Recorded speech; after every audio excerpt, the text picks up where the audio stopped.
Hey guys, it's Jakins2-in-1 here, and today we're going to be doing something a little bit different from what we usually do on this channel, and I'm going to be explaining Marvel's crime families and the structure of all the crime lords in New York City in Marvel. So we're going to start at the top with the Kingpin, and we're not going to go all the way to the bottom, just to kind of some of the Magia families and stuff like that.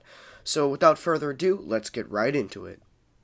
Starting off at the top of Marvel's crime right now is Kingpin. Now, Kingpin is definitely at the top. No one is opposing him. He controls almost all of the large crime families. If Kingpin wants you to do something, it doesn't matter who you are, you do it. Nothing goes on in New York City that he doesn't know about. He has his hands everywhere, and everyone's in his pocket. He's just extremely powerful.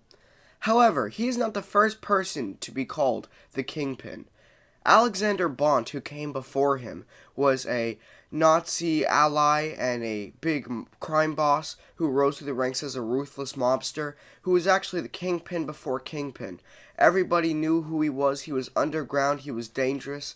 However, eventually he died, which led to the rise of Don Fortuno and Don Rigoletto and all the other kind of small mobsters that tried to fill the power vacuum. And then, of course, Kingpin rose up again. But initially it was Alexander Bont, then it led to Kingpin. And eventually when Kingpin left New York for a little while, Don Fortuno became the Kingpin and filled the gap. However, his entire empire just disintegrated once Wilson Fisk came back and waged a war on all the crime families. So, for the top three, all fulfilling the kind of same spot as the Kingpin, although I think Wilson Fisk is the best and most powerful Kingpin, I'd say Alexander Bont, Wilson Fisk, and Don Fortuno. So, now, let's go to the next section. The next portion of this video is devoted to the characters that aren't quite on the Kingpin's level. They're not a big master of crime, but they are extremely large criminal empires. A perfect example of this is the Owl. The Owl is a character that was almost like a rival to Kingpin, but he never quite got there. He was extremely powerful in the criminal underworld. However, he was assimilated by the Hood when the Hood shot him and took over his empire, and the Hood has since become very powerful, but he still isn't on Kingpin's level. He's not there yet. Another character that's on the same level is Mr. Negative. Mr. Negative and the Hood had a gang war, and they were pretty evenly matched. So they would be, I rank them just about the same in levels of criminal power.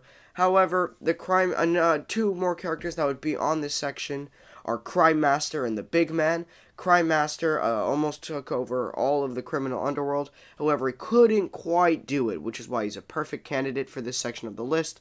And then the Big Man as well. He tried to do the exact same thing, but he went straight. But then he was also killed by Kingpin when he tried to save J. Jonah Jameson. So all these things kind of come together, and that's why this section lists these characters that are just under Kingpin, and why I think each of them should fit right here.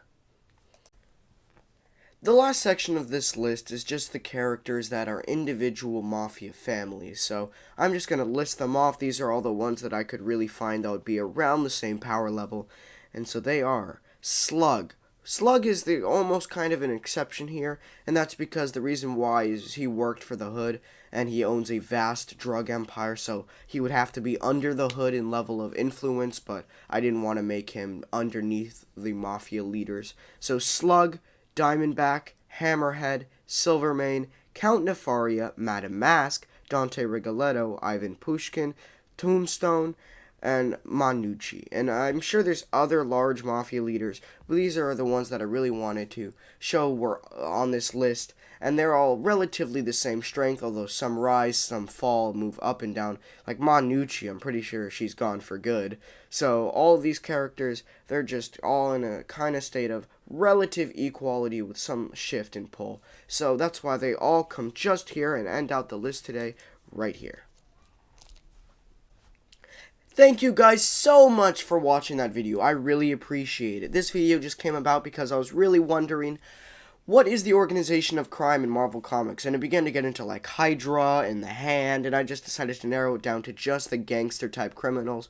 I was really confused. I thought maybe Tombstone and Kingpin were like the same level and all that stuff.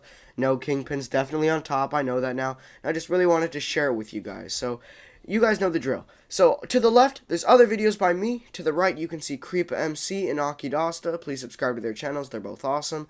And you can see my channel icon in the middle. Make sure to subscribe to my channel and like the video if you enjoyed it. And make sure to share this video with your friends. Thank you guys so much for watching again. I hope you have a great day, and I'll see you guys in the next one. Bye.